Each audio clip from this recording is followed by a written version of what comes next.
함께 보실 하나님 말씀은 구약성경 에스겔 1장입니다. 여러 선지자 중에 우리 에스겔 선지자의 사역에 대해서 살펴보도록 하겠습니다. 에스겔 선지자의 사역을 살펴볼 때 1장 4절부터 14절까지 내용을 읽어보도록 하겠습니다. 구약성경 에스겔 1장 4절부터 14절까지 말씀.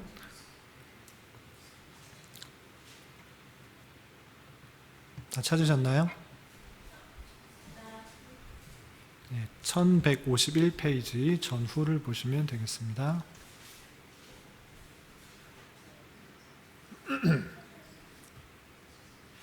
함께 봉독합니다. 내가 보니 북쪽에서부터 폭풍과 큰 구름이 오는데 그 속에서 불이 번쩍번쩍하여 빛이 그 사방에 비치며 그 불 가운데 단쇠 같은 것이 나타나 보이고 그 속에서 네 생물의 형상이 나타나는데 그들의 모양이 이러하니 그들에게 사람의 형상이 있더라. 그들에게 각각 네 얼굴과 네 날개가 있고 그들의 다리는 곧은 다리요 그들의 발바닥은 송아지 발바닥 같고 광낸 구리같이 빛나며 그 사방 날개 밑에는 각각 사람의 손이 있더라. 그 네 생물의 얼굴과 날개가 이러하니 날개는 다 서로 연하였으며 갈 때에는 돌이키지 아니하고 일제히 앞으로 곧게 행하며 그 얼굴들의 모양은 넷의 앞은 사람의 얼굴이요 넷의 오른쪽은 사자의 얼굴이요 넷의 왼쪽은 소의 얼굴이요 넷의 뒤는 독수리의 얼굴이니 그 얼굴은 그러하며 그 날개는 들어 펴서 각기 둘씩 서로 연하였고 또 둘은 몸을 가렸으며 영이 어떤 쪽으로 가면 그 생물들도 그대로 가되 돌이키지 아니하고 일제히 앞으로 곧게 행하며 또 생물들의 모양은 타는 숯불과 횃불 모양 같은데 그 불이 그 생물 사이에서 오르락 내리락 하며 그 불은 광채가 있고 그 가운데에서는 번개가 나며 그 생물들은 번개 모양같이 왕래하더라. 아멘.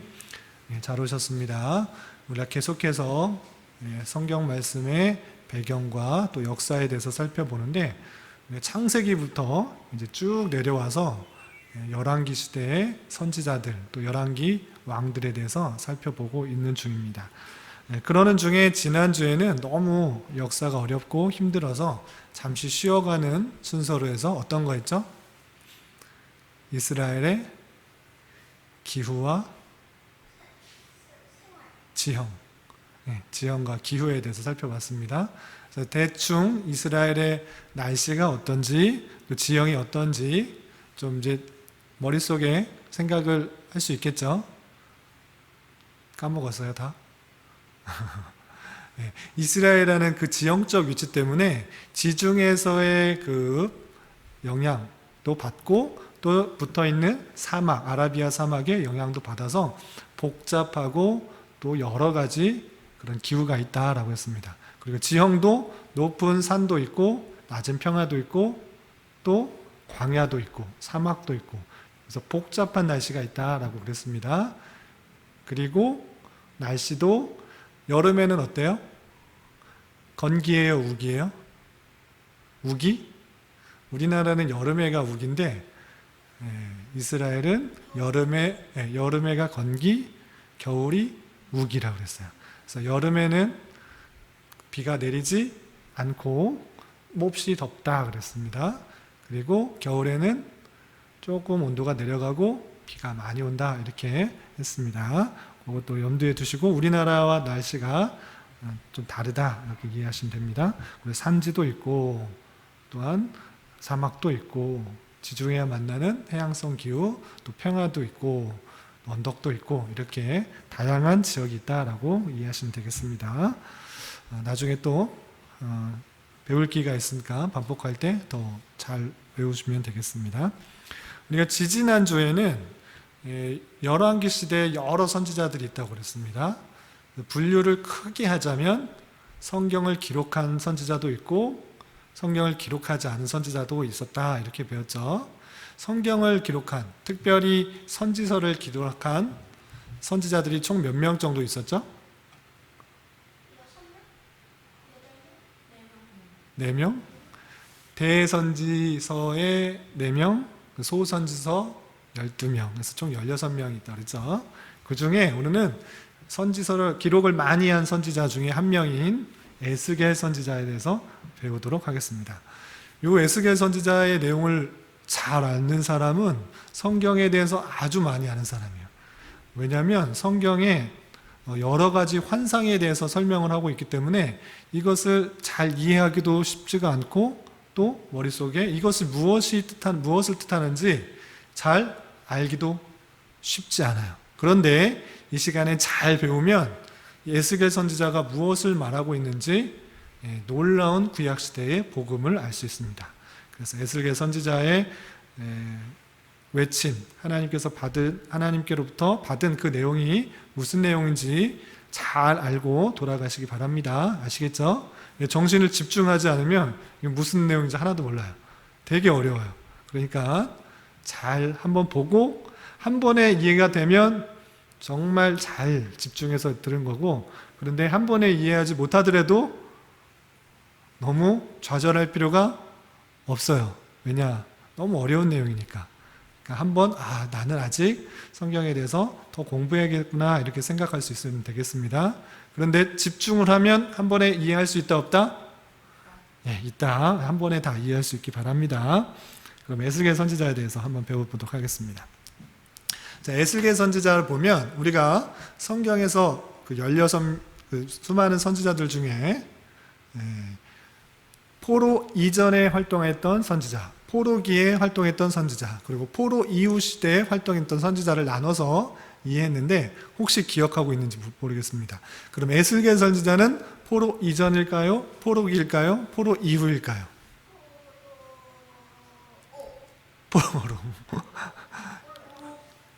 포로 후?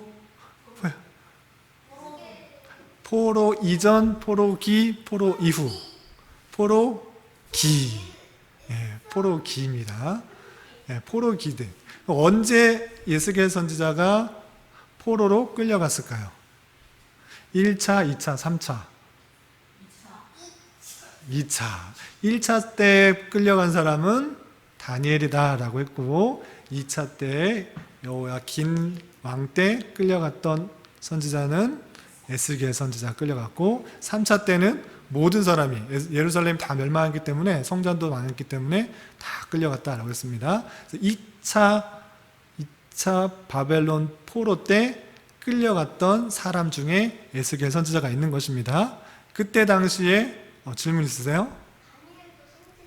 다니엘도 귀족인데 하나님의 말씀을 전하는 역할을 했기 때문에 선지자로 분류를 해요. 귀족 중에 한 사람이고 또 총리의 역할도 했던 그런 사람인데, 하나님의 말씀을 미리 또 잘 전했다라고 할 수가 있기 때문에 선지자로 분류를 합니다. 그럼 이때 당시 종교적인 배경은 어땠을까요? 하나님을 잘 믿는 때였을까요? 믿지 않는 때였을까요?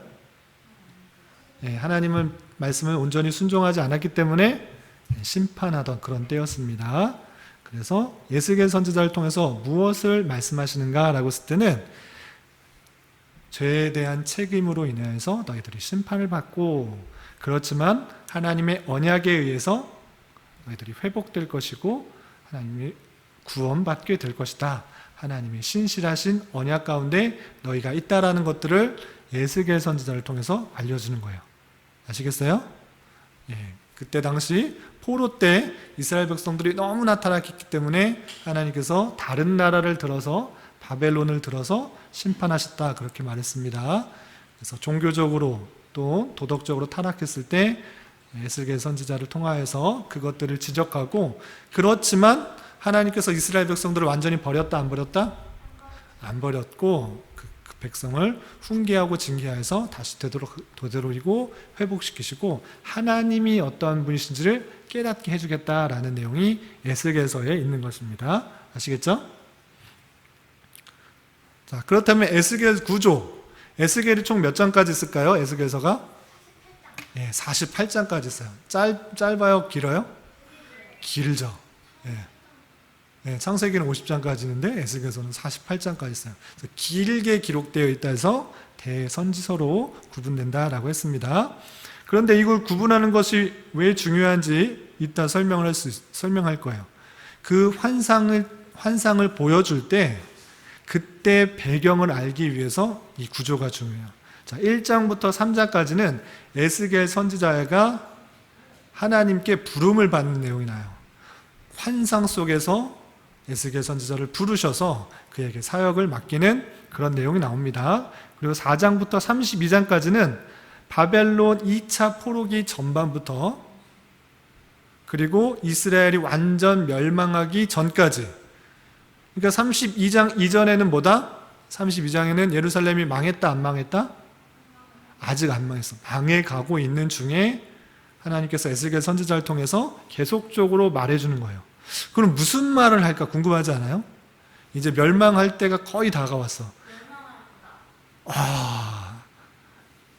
맞아요. 그 핵심적인 내용이 나와 있습니다. 그리고 33장부터 39장까지는 이제 포로가 다 3차로 다 포로로 끌려오고 예루살렘도 다 멸망했어요.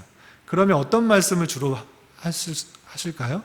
하나님께서 그냥 멸망시키고 끝낼 것이다?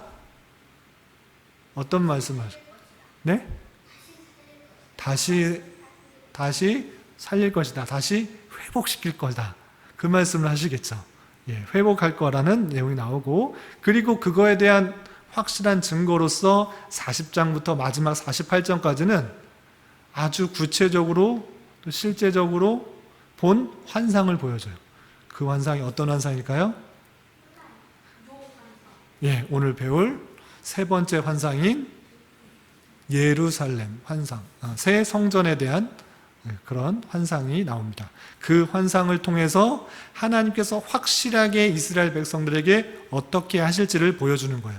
아시겠죠? 그 내용을 살펴보도록 하겠습니다. 그래서 에스겔서에 보면 크게 에스겔 선지자가 본 환상은 네 가지가 나오는데, 첫 번째 1장, 첫 번째 우리 배울 1장 환상, 그리고 10장에도 환상이 나오는데 거의 비슷한 환상이에요. 모습이 하나님이 계시고 그 밑에 신기한 천사들이 닫히고 있는 그 환상을 보고, 두 번째 37장 거기는 잘 아는 마른 뼈가 다시 살아나는 환상을 봐요. 그리고 마지막 40장 이하 42장 그리고 또 하는 것에 보면 새 성전, 환상 속에 성전을 나오는데 그 세 가지 환상을 개략적으로 살펴보도록 하겠습니다. 첫 번째 환상, 우리가 읽었던 1장 4절부터 끝까지 보면 28절까지 보면 환상에 대해서 쭉 설명이 되고 있는데 다 읽진 않았어요. 그런데 1장부터 14장까지 보면 신기한 그런 모습이 나와요. 우리가 대충 읽어봤는데 아까 보니까 어떤 그림인지 상상이 돼요? 안 되죠. 어떤 사람은 이걸 읽고 1장 4절을 읽고 성경에 외계인이 나타나네? UFO가 나타났네? 야, 성경에는 UFO가 기록되어 있다라고 주장하는 사람도 있어요. 그런데 이건 UFO 또는 외계인을 말하는 것이 아니에요. 그래서 요거를 잘 보고 한번 어떤 그림인지 한번 살펴보도록 하겠습니다. 1장 4절 5절 같이 다시 한번 읽어보겠습니다. 에스겔이 본 환상이에요. 그발 강가라는 포로 수용소에서 에스겔 선지자가 이 환상을 보고 하나님이 어떤 분이신지를 깨닫는 거예요. 읽어보도록 하겠습니다. 4절 5절 시작. 내가 보니 북쪽에서부터 폭풍과 큰 구름이 오는데 그 속에서 불이 번쩍번쩍하여 빛이 그 사방에 비치며 그 불 가운데 단새 같은 것이 나타나 보이고 그 속에서 네 생물의 형상이 나타나는데 그들의 모양이 이러하니 그들에게 사람의 형상이 있더라. 4절만 보면 뭐 외계인 UFO가 타고 쭉 내려오나 이렇게 생각할 수 있는데 그런 것을 말하는 것이 아닙니다. 여러 그런 성경학자들이 요 말씀을 보고 다양하게 그림을 그려놨는데 정확하지는 않지만 이해할 수 있도록 그냥 대략적으로 그려놨어요. 한번 보도록 하겠습니다. 예, 북쪽에서 폭풍과 큰 구름이 오는데 불이 번쩍번쩍 빛이 가. 이제 좀 사람의 형상으로 그려놓은 그런 모습이에요. 예. 예, 시오. 단쇠. 쇠 중에 단단한 쇠. 예, 단쇠. 예. 단단한 쇠 같은 것이 나타나 보였는데 이런 모습으로 정확하진 않겠죠. 정확하게 이 사람이 본인 건 아닌데 이런 모양이 아닐까 다양하게 사람들이 그렸어요. 그런데 그 중에 하나를 제가 가져온 것입니다. 그래서 또 6절 7절 보면 그 사람 같은 얼굴에 그들에게 각각 얼굴이 몇 개가 있어요? 네 얼굴. 그리고 날개가 몇 개? 네 날개가 있대요. 그래서 조금 더 구체적으로 그려보면 얼굴이 4개가 달려있고 날개가 4개인 것을 그려본 거예요. 이렇게 되었는지 안 되었는지 정확하게는 몰라요. 근데 그냥 말대로 그려본 겁니다. 얼굴이 이제 좀 이따 나와요. 다리 먼저 설명합니다. 일단 얼굴이 4개, 날개가 4개라고 했어요. 그리고 다리부터 읽어봅시다. 7절. 그들의 다리는 어떻게 생겼어요? 고든 다리. 그들의 발바닥은 뭐 같아요? 송아지 발바닥 같고 광낸 구리같이 빛이 난대요. 그러면 이렇게 어떻게 생겼을까? 그림을 그린 걸 보니까 이렇게 위에는 저렇게 되어 있고 발은 곧고 송아지 발바닥하고 광낸 구리같이 번쩍번쩍 거리는 거 이렇게 되지 않았을까라고 사람들이 그려봤어요. 그리고 날개. 그 날개가 몇 개 있다고 그랬죠? 4개 있대요. 4개 밑에는 사람의 손이 각각 있다고 그랬었어요. 그래서 네 생물과 얼굴과 날개가 이렇게 됐다라고 설명하고 있고 특별히 날개는 다 서로 떨어뜨려 떨어져 있는 것이 아니고 다 붙어 있다라고 되어 있고 갈 때에는 돌이키는 것이 아니라 일제히 앞으로 곧게 행한다라고 되어 있어요. 그래서 요 그림은 조금 다르게 되어 있는데 다른 그림, 여러분들 나눠드린 그 교환에 있는 2번째 페이지의 그림을 보면 이것도 좀 자세하게 나오진 않는데 날개 밑에 각각의 손이 있는 모습으로 있는 게 조금 더 정확하게 그려진 것이에요. 근데 요거는 조금 손하고 날개하고 조금 다르게 표현되어 있어요. 근데 여러 가지 그림이 있는데 요 그림은 손은 조금 다르게 표현되어 있습니다. 이건 좀 다르게 되어 있어요. 이거는 라파엘로라는 그런 화가가, 유명 화가가 에스겔 환상을 보고 그린 것인데, 요거하고 정확하게는 일치하진 않아요. 그런데, 이런 모습으로 성경에 나와 있는 것들을 표현했던 거예요. 그래서 이거 참고적으로 알아두시면 되고, 2페이지에 있는 것이 더 성경에 있는 내용과 유사합니다.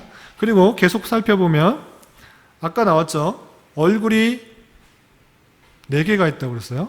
앞에 얼굴은 어떤 모양이에요? 사람의 얼굴이래요. 그리고 그 사람의 얼굴의 오른쪽은 무슨 얼굴? 사자의 얼굴. 왼쪽은 소의 얼굴. 넷의 뒤의 얼굴은 독수리. 4명의 얼굴이 있대요. 사람도 있고, 사자도 있고, 소도 있고, 독수리도 있고. 이게 뭔가. 그대로 문자적으로 그려놓으면 이렇게 표현될 수가 있겠죠. 그래서 이렇게 사람들이 그려봤던 거예요. 그리고 11절에 보면 4개의 날개 중에 2개는 어떻게 펴서 둘씩 연하였고 또 둘은 어떻게 몸을 가렸대요. 2개는 가리고 2개는 펴 있다 이렇게 되어 있어요. 예. 그리고 13절 14절 보면 그 생물들의 모양은 타는 숯불과 횃불 같대요. 그리고 그 불이 생물 사이에서 오르락 내리락 했대요. 그래서 그 불은 광채가 있고 번개가 나고 그 생물들은 번개 모양같이 왕래하고 있다라고 되어 있어요. 이걸 또 그림으로 표현해 보면 이렇게 했어요.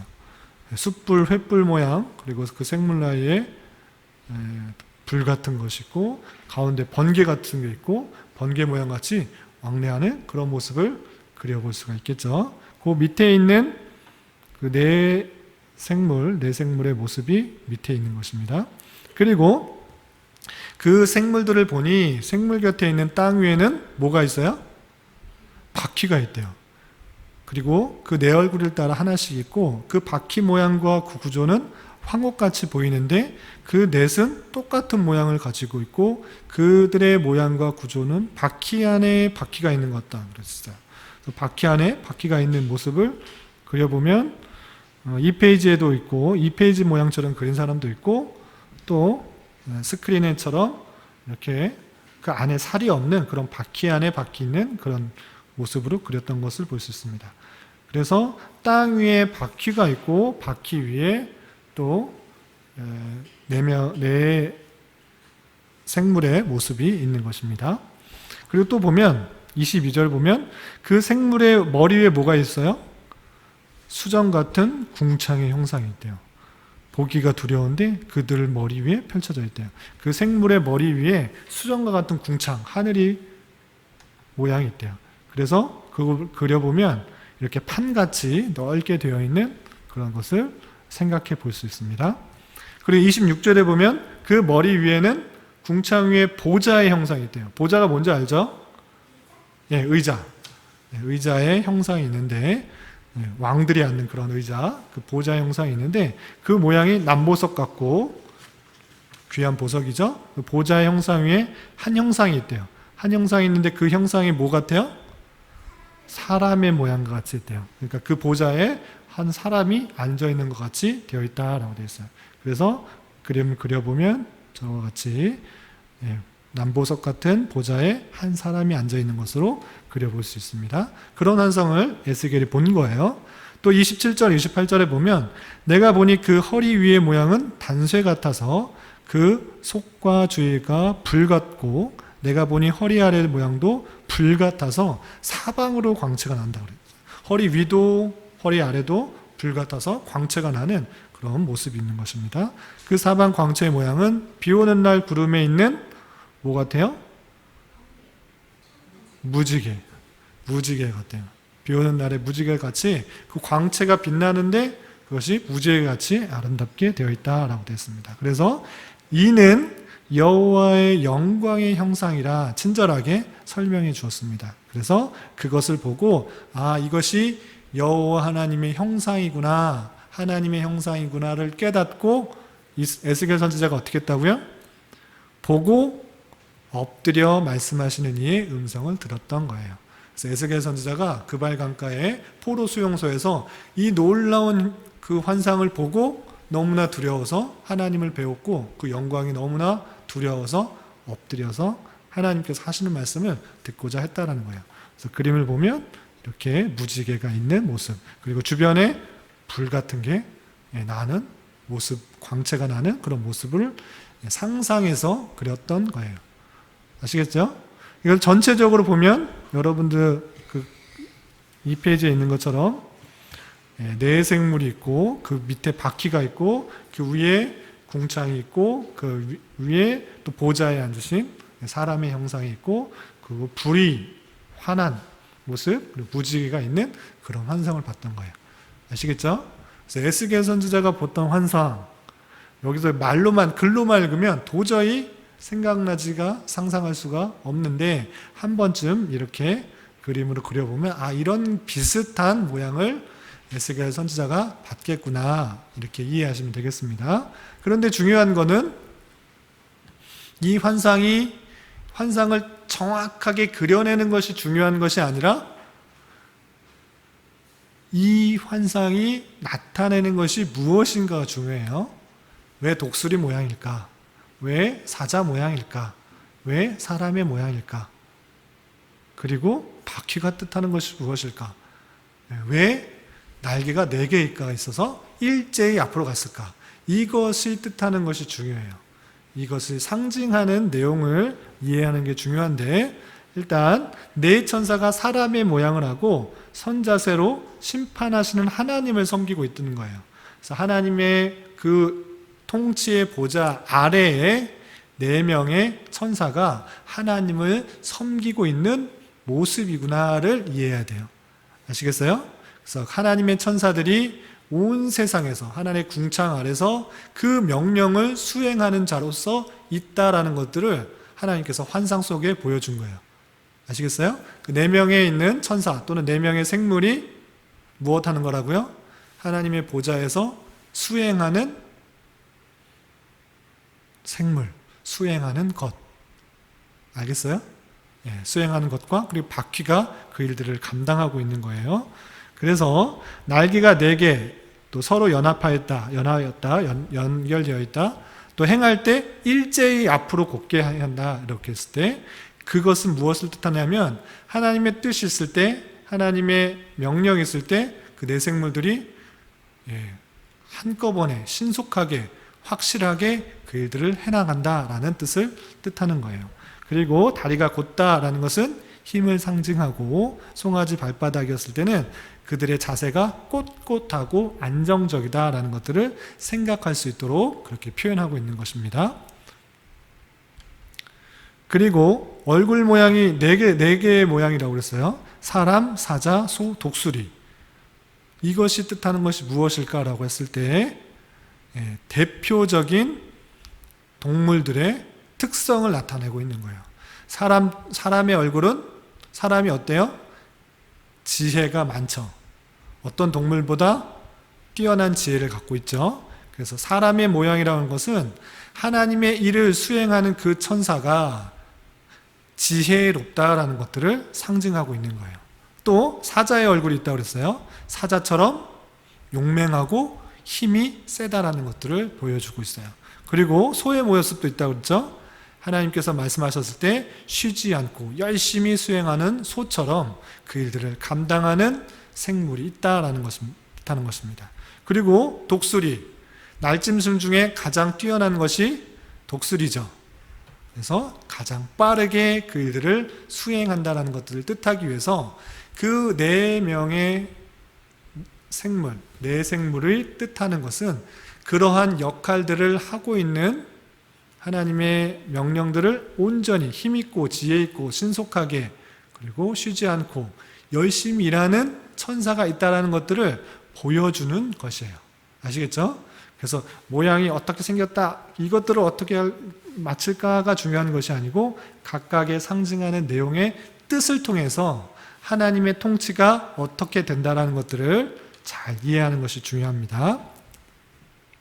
그래서 또 속과 주위가 불과 같고 허리 아래 모양도 불 같아서 사방의 광채 모양은 무지개 같다. 이런 것들은 분명히 밑에 설명이 되어 있습니다. 여호와의 영광의 형상의 모양이다 라고 하는 것처럼 하나님의 영광이 순결하면서도 불타는 그런 정의가 드러나는 모습으로 그 놀라운 형상을 표현하기 위해서 에스겔 선지자는 그런 것들을 비유하여서 설명하고 있는 것입니다. 또 바퀴 모양과 구조가 있을 때 그 바퀴는 무엇인가 라고 했을 때 심판하고자 하는 곳으로 달려가는 것으로 하나님의 심판을 묘사하며 그 구조는 심판의 에너지가 큰 것을 상징한다라고 성경 해석학자들이 말을 하고 있어요. 바퀴 안에 바퀴가 있다는 것을 통해서 힘있게 굴러가고 튼튼하게 잘 굴러간다는 것들을 표현해주고 있는 그런 표현이다라고 할 수 있는 것입니다. 그리고 그 안에 사람이 앉아있다라고 했을 때 성육신하신 하나님, 구세주이시자 심판자로서 그 성품을 지니신 메시아를 상상할 수 있도록 한 것입니다. 알겠죠? 하나님의 성육신하신 그런 모습을 살펴볼 수 있는 것입니다. 그래서 1장에서 나타나는 신기한 환상, 이것이 어디에도 몇 장에도 나타났다고 그랬죠? 아니, 10장에도 거의 비슷한 환상을 또 한 번 보게 돼요. 알겠죠? 그래서 그 하나님의 통치가 온전하게 이루어진다는 것들을 에스겔 선지자한테 알려주고 하나님께서 주시는 말씀들을 이스라엘 백성들에게 선포하고 있는 것입니다. 그럴 때 33장 이전까지는 너희들이 잘못했기 때문에 하나님의 심판이 있을 것이고 너희가 멸망하게 될 것이라는 것들을 계속적으로 보여줬습니다. 그리고 그 이후에는 그냥 멸망하고 끝났다라는 것이 아니고 어떻게 하나님께서 어떻게 하신다? 아까 시온이가 말해줬는데 회복시켜 주신다라는 것들을 말씀해 주셔야겠죠? 그래서 하나님께서는 시오가 말해줬어요. 에스겔 선지자에게 또 하나의 환상을 보여줬어요. 어떤 환상? 아골 골짜기에 마른 뼈가 가득 있는 환상을 본 거예요. 그 환상이 어떻게 있는가? 한번 읽어보겠습니다. 에스겔서 37장 1절부터 3절까지 함께 봉독합니다. 시작. 여호와께서 권능으로 내게 임재하시고 그의 영으로 나를 데리고 가서 골짜기 가운데 두셨는데 거기 뼈가 가득하더라. 나를 그 뼈 사방으로 지나가게 하시기로 본즉 그 골짜기 지면에 뼈가 심이 많고 아주 말랐더라. 그가 내게 이르시되 인자야 이 뼈들이 능히 살 수 있겠느냐 하시기로 내가 대답하되 주 여호와여 주께서 아시나이다. 골짜기로 데려갔더니 거기 뼈가 가득하대요. 그 뼈가 너무 말라가지고 아주 말라가지고 살아날 가능성이 없는 것 같이 보였는데 하나님께서 에스겔 선지자에게 말했어요. 이 뼈가 살아날 수 있겠느냐? 그러다 에스겔 선지자는 주께서 하십니다 라고 말했던 것입니다. 그리고 9절부터 10절 하나님께서 그 뼈를 어떻게 하시겠다라고 말씀하셨는지 9절부터 10절 함께 봉독합니다. 시작. 또 내게 이르시되 인자야 너는 생기를 향하여 대언하라. 생기에게 대하여 이르기를 주 여호와께서 이같이 말씀하시기를 생기야 사방에서부터 와서 이 죽음을 당한 자에게 불어서 살아나게 하라 하셨다 하라. 이에 내가 그 명령대로 대언하였더니 생기가 그들에게 들어가매 그들이 곧 살아나서 일어나 서는데 극히 큰 군대더라. 아멘. 하나님께서 말씀하심으로 말미암아 생기가 들어가서 그 마르고 마른 뼈, 생기가 전혀 없는 뼈가 어떻게 됐다고요? 다시 살아나서 일어나서 큰 군대를 이루었던 거예요. 그러면 왜 하나님께서 에스겔 선지자에게 에스겔 그 골짜기의 마른 뼈를 살아나게 하셨을까요? 이것을 뜻하는 것이 무엇일까요? 아까 시오가 말한 것처럼 하나님께서 마른 뼈같이 생기가 전혀 없는 이스라엘 백성들을 어떻게 하시겠다? 다시 살아나시게 하시겠다. 회복시키시겠다. 그것을 통해서 하나님이 어떠한 분이신지를 알려주시겠다라고 표현해 주신 것입니다. 하나님께서 이스라엘 백성들 볼 때 너무 부패하고 타락했기 때문에 그리고 다 멸망했기 때문에 그 모습이 정말 마른 뼈와 같았지만 하나님께서 하시기 때문에 그 마른 뼈가 힘을 내서 열심을 내서 회복된 것이 아니고 하나님께서 행하셨기 때문에 회복된다라는 것입니다. 마찬가지로 이스라엘 백성들이 완전히 다 멸망해서 포로로 끌려갔지만 그들이 회복될 수 있는 것은 누구의 힘으로? 이스라엘 백성들이 회개해서 하나님께서 행하셔야지 회복될 수 있다는 것들을 보여주시는 것이고 진짜 그렇게 된다라는 것을 말해주는 것입니다. 예, 질문 있으세요?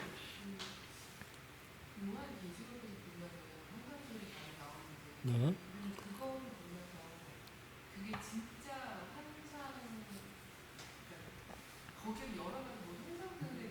네. 다 상징이죠. 네. 네.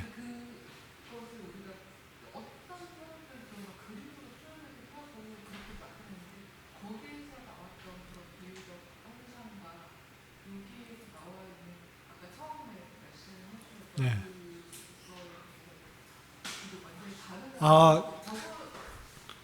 자, 요한계시록의 상징도 많이 나옵니다. 그것도 에스겔 선지도 읽을 때 아무런 배경 없이 읽으면 무슨 뜻인지 전혀 모릅니다. 그런데 요한계시록도 마찬가지로 배경을 알고 읽어야 돼요. 요한계시록에 여러 가지 상징이 많이 나옵니다. 그 상징들은 구약 성경에 있는 상징들을 그대로 많이 이용해서 설명을 하고 있습니다. 그런데 왜 그렇게 설명하고 있는지가 중요합니다. 왜 그렇게 설명하고 있을까요? 물론 환상을 본 것이지만 그 환상을 통해서 그냥 그대로 말한 것이 아니고 그때 당시에 핍박받고 있었던 하나님의 백성들, 그 기독교인들에게 대해서 위로해 주기 위해서 그것을 쓴 것인데 그대로 말하면 더 많은 핍박을 받기 때문에 구약 성경과 또 신약의 내용들을 알고 있는 사람으로서 상징적인 이야기를 통해서 그 내용이 무엇인지 기독교인들만 알 수 있도록 그렇게 비유적으로 표현해서 상징해서 쓴 것입니다.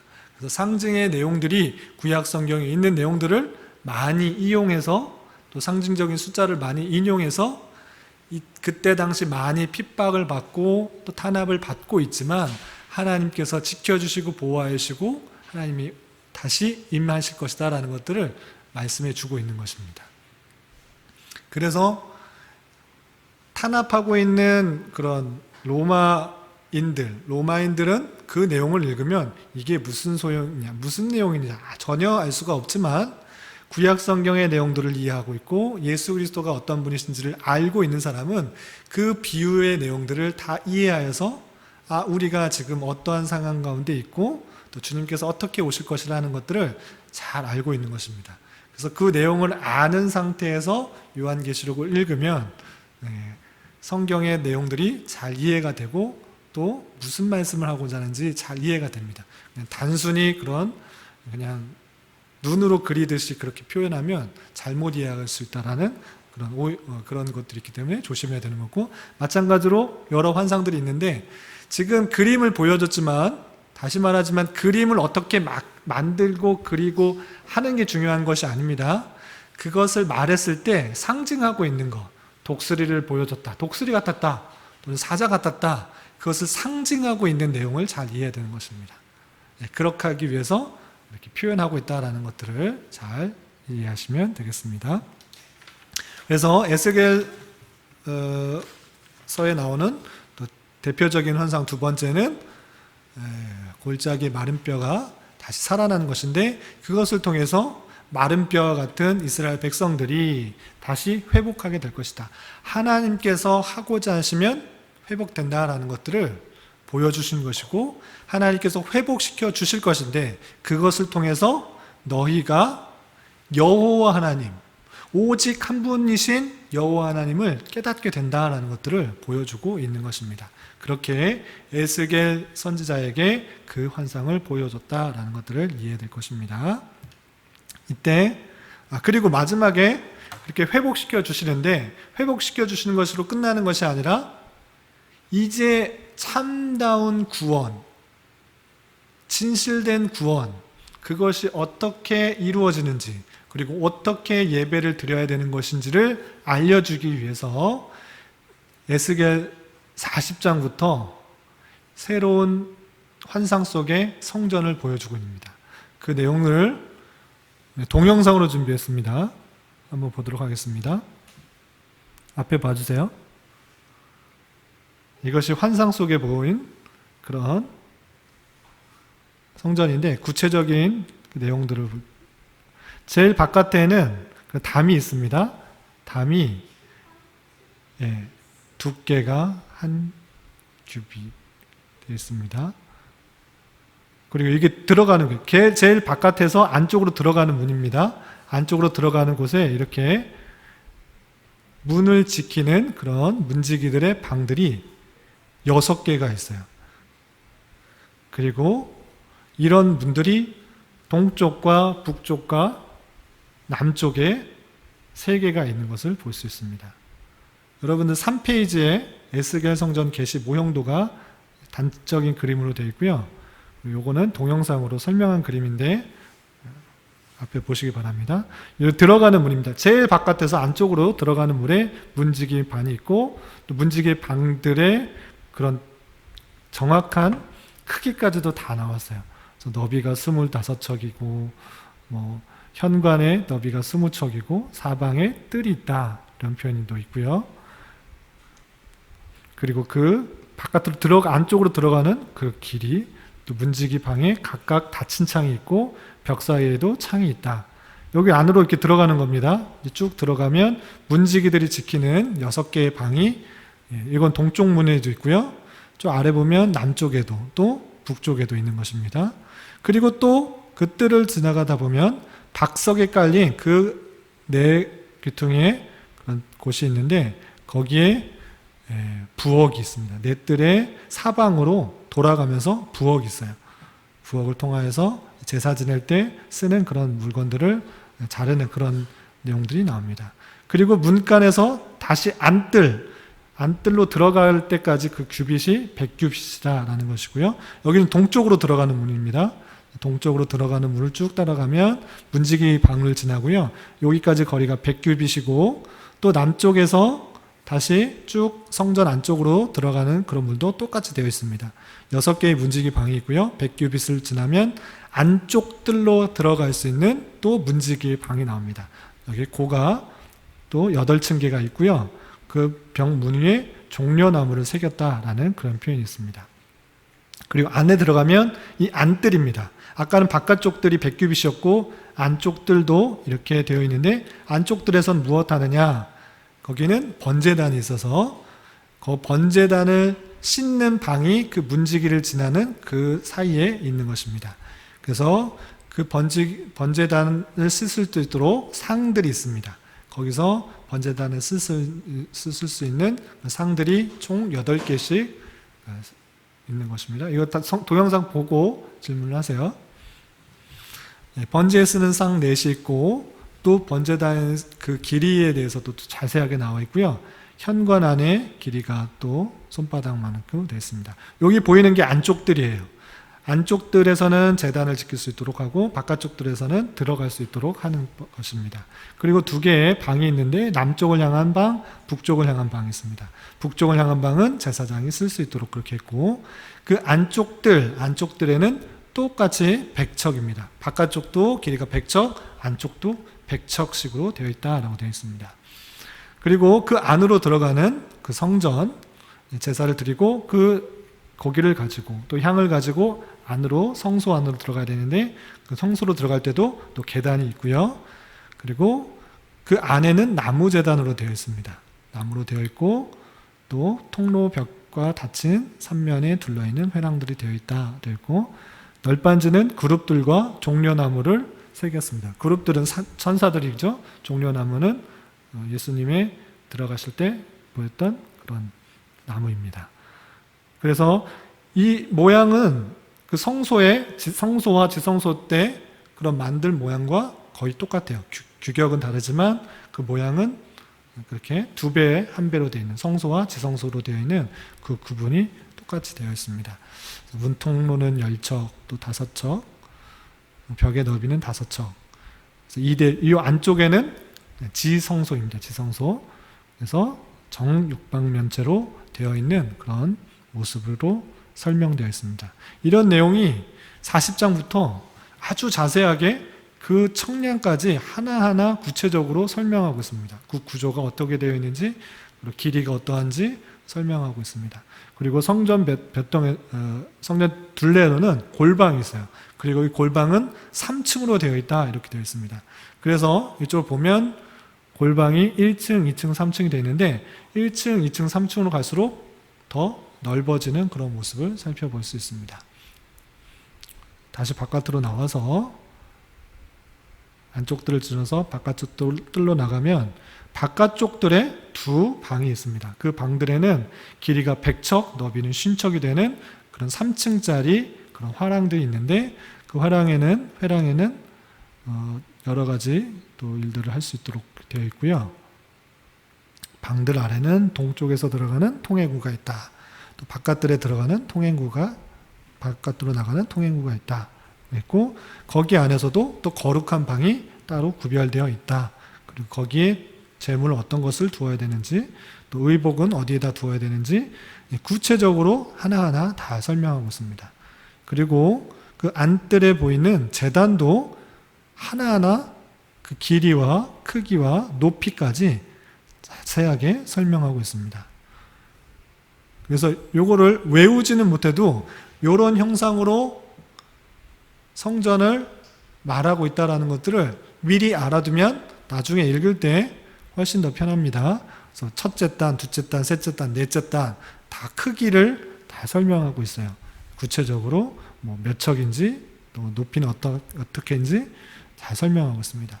그래서 바깥쪽에 바깥들, 안쪽에 안들 다 100척씩으로 되어 있고 그 안에 제사를 드릴 수 있는 제단이 들어가 있는 것입니다. 그리고 다 보시면 정확하게 정사각형으로 되어 있는 것을 볼 수 있습니다. 어떤 것도 다 정사각형 반듯반듯하게 되어 있는 것을 살펴볼 수 있습니다. 그래서 위에서 쭉 보면 맨 끝에 여호와의 영광이 동문을 향하여 성전으로 쭉 들어갔다라고 하면서 이 내용이 맞춰지게 돼요. 그래서 40장부터 43장까지 에스겔이 이 성전 현상을 봤는데 이 성전의 모양을 외우는 것보다 이것을 의미하는 게 무엇인지를 아는 게 중요하다고 했죠. 그런데 그 내용을 알아보기 전에 에스겔의 성전의 벽 기둥의 높이를 좀 비교해 보면 나와 있는 게 성전 벽의 기둥이 몇 미터라고 되어 있어요? 대략 30m 정도 되죠. 30m 되면 남대문이 높이가 어느 정도 돼요? 20m 되는데 남대문보다 훨씬 높은 거예요. 그리고 약 10층짜리 되는 건물의 높이가 된다. 자유의 여신상보다는 작지만 10층짜리 되는 그런 높이의 그 성전 기둥을 살펴볼 수 있습니다. 네모 반듯반듯했던 그런 모습들이 있었죠. 그리고 3페이지에 보면 잘 표현되어 있는데 네모 반듯반듯하게 에스겔 성전 환상을 보았는데 이것이 뜻하는 것이 무엇인가 라고 했을 때는 변함없는 하나님의 공의로 생각을 하는 것입니다. 그래서 예수 그리스도께서는 어제나 오늘이나 영원토록 동일하신 그런 공의의 하나님이라는 것들을 상상할 수 있도록 이렇게 반듯반듯한 모양으로 설명하고 있다라는 것들을 말하고요. 두 번째는 예수님께서만 인간의 죄를 위해 피를 흘리신 속죄사역이 모든 만민에게 평등하게 적용된다라는 구속선비를 가르쳐줍니다. 또한 에스겔 성전은 악하거나 속된 것이 절대 들어오지 못한다는 완전 보호의 성전을 뜻하기 위해서 네모 반듯반듯하게 이렇게 표현됐다라고 성경학자들이 보고 있는 것입니다. 그런데 이 성전의 의미가 중요합니다. 여기 동영상에서는 그냥 크기만 그리고 모양만 대략적으로 설명해 줬는데 3페이지에 보면 차이점이 어떤 차이점이 있죠? 가장 큰 차이점. 3페이지 첫 번째 나와 있는 에스겔 성전 계시의 모형도와 우리가 봤던 성전의 가장 큰 차이점이 뭘까요? 대충 봤어요? 보면 여기 3페이지 보면 가운데서부터 바깥으로 뭐가 흘러요? 뭐가 있어요? 네, 물이 있어요. 에스겔서 44장에 보면 43장까지 그 규모나 그 크기가 어떻게 되는지 자세하게 설명한 다음에 47장에 보면 그 성전 가운데서 무엇이 나올까요? 물이 나와요. 물이 나와서 그 물이 쭉쭉 흘러가는데 바깥까지 계속 흘러나가요. 그런데 그 생수의 강이 그 물이 처음에는 발목을 적시고 좀 더 갔더니 측량해 봤더니 가슴을 적히고 또 더 갔더니 너무 넘쳐가지고 헤엄칠 수 없는 정도의 큰 물이 흘러나온다라고 되어 있어요. 그렇다면 이 생수는 무엇을 뜻하는 걸까요? 성전 가운데서 흘러나오는 물, 그 물을 통하여서 생명을 얻을 수 있다는 것들을 표현해주고 있는 것이에요. 그렇다면 40장 이하 이 성전 계시를 통해서 이스라엘 백성들이 진정으로 깨달아야 되는 것이 무엇이라는 것들을 말해주고 있는 것일까요? 그들이 하나님을 섬겨야 되는데 그들이 어떻게 회복될 수 있는가? 어떻게 구원될 수 있는가? 하나님이 너희들과 함께 있다는 것들을 어떻게 알 수 있는가? 그럴 때는 그 성전, 그냥 눈에 보이는 성전이 있느냐 없느냐가 중요한 것이 아니고 성전이 가리키고 있는 것, 하나님의 임재, 하나님의 다스림, 하나님의 통치, 그것에서 그치는 것이 아니라 그곳에서 흘러나오는 생명수를 통하여서 흘러나오는 물을 먹고 살아갈 수 있다라는 것들을 깨닫게 해주기 위해서 에스겔 선지자를 통하여서 그 성전 계시를 보여준 거예요. 이스라엘 백성들이 정말 부족하고 정말 죄짓고 그렇게 살았을 때 하나님께서는 너희들 하나님의 백성이라고 생각만 하고 말만 하고 내 멋대로 살고 있지, 내가 다른 나라 백성을 들어서 바벨론을 들어서 너희를 멸망시킬 것이다. 하나님께서는 그냥 이스라엘만의 하나님이 아니라 온 세상을 다스리는 하나님이다. 온 세상의 만물을 다스리고 내 생물, 독수리같이 또는 사자같이 소같이 사람같이 그런 것들을 다 운행하여서 이 세상 모든 만물을 다스리는 그런 하나님이다. 그렇기 때문에 너희들이 온전히 순종하지 않을 때 바벨론을 들어서 너희를 멸망시킬 것이고, 또한 멸망시키는 것을 통해 우리의 죄들을, 이스라엘 백성들의 죄들을 깨닫게 하시고, 그냥 많은 것이 아니라 하나님께서 그의 백성을 하나님의 은혜 가운데, 하나님의 약속 가운데 회복시켜 주실 것인데, 그 회복은 오직 예수 그리스도를 믿음으로 말미암아 구원을 얻게 되는 회복이라는 것들을 알게 해주시기 위해서 에스겔 선지자를 통해서 이렇게 환상을 보여주셨던 것입니다. 그래서 성전 계시의 내용을 보고 우리도 똑같이 그렇게 만들어야겠다, 우리 교회당 지을 때는 그렇게 똑같이 만들어야겠다 이렇게 생각하는 것이 아니라, 그렇게 완벽하고 완전한 그 하나님께서 그 성전에서 흘러나오는 생명수를 통해서 하나님의 택하신 백성이 다시 살아나고 구원을 얻을 수 있다라는 사실들을 깨달아 예수 그리스도를 통하여서 얻게 되는 그런 생명, 능력, 회복, 영생을 깨닫도록 하시는 그 말씀이라는 것들을 알아야 되는 것입니다.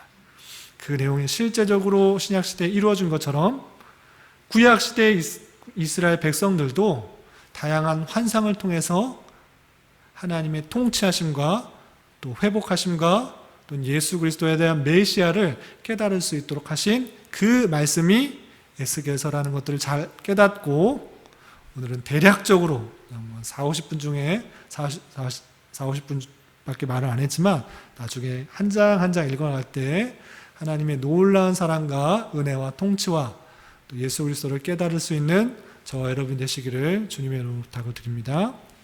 혹시 궁금한 거 있으세요? 질문 있으세요? 없어요? 네, 기도하고 마치겠습니다. 하나님 아버지 감사합니다. 오늘 에스겔서의 말씀을 통하여서 하나님께서 온 세상을 어떻게 다스리시고 또한 이끄시는지 다시 한번 깨달았습니다. 우리의 죄와 또 허물들이 있을 때 여러 가지 것들을 가지고 또 심판하시고 또 연단시키신 것들을 깨달아 우리의 잘못들, 우리의 허물들을 되돌아보게 하여 주시고, 우리의 어떠함 때문이 아니라 하나님의 그 크신 사랑 때문에, 또한 하나님의 선하신 뜻 가운데 우리를 택하여 주시고 구원해 주시고 회복시켜 주신다는 그 사실들을 믿고 오직 예수 그리스도를 더욱더 의지하며 우리의 생명 되시는, 우리 회복시켜 주시는 예수 그리스도를 온전히 믿고 따르는 자 되게 하여 주시옵소서. 우리의 각자의 삶 속에서 또는 하나님의 통치하심과 인도하심을 잘 느끼고 더욱더 주님만을 의지하며 살아가는 자 되게 하여 주시옵소서. 예수님의 이름으로 감사히 기도드리옵나이다. 아멘.